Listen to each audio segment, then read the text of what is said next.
السلام عليكم. اليوم حصلنا على صغير ثعبان متسابق السهول.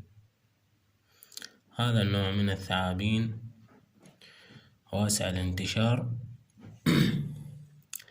ينتشر تقريبا ينتشر تقريبا في جميع المحافظات العراقية. ثعبان غير سام نهائيا، لا يمتلك أنياب، يمتلك أسنان فقط.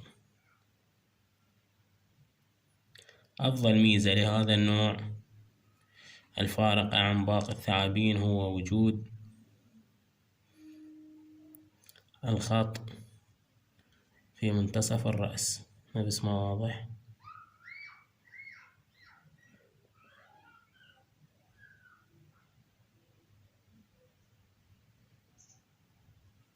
ثعبان غير سام نهائيا، أو البعض يطلق عليه ثعبان أو حية الزرازير،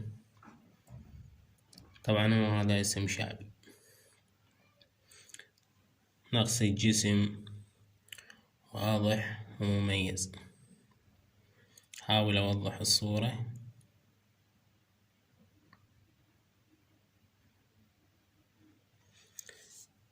هذا النوع يكون سريع جدا، شكل نهاية الذنب رفيع،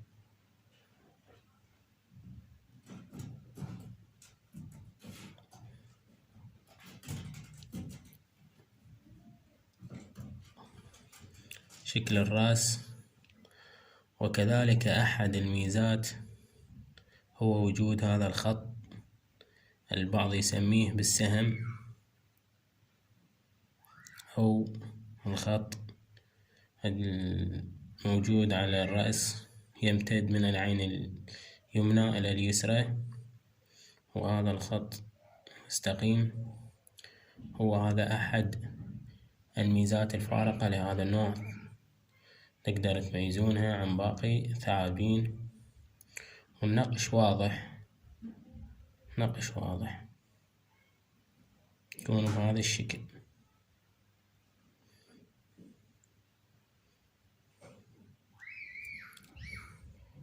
نشوفكم شكل البطن، يكون بهذا الشكل. هذا النوع يساهم في القضاء على القوارض وأبو بريص. ثعبان جدا مفيد، يساهم في التوازن البيئي، من أسرع الثعابين العراقية. طبعا هذا النوع صغير سريع جدا.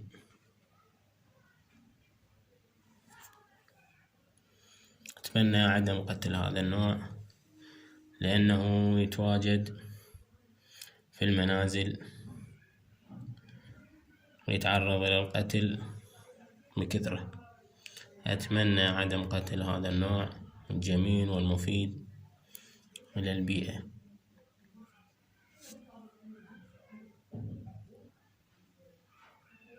حاول أقرب شكل الرأس.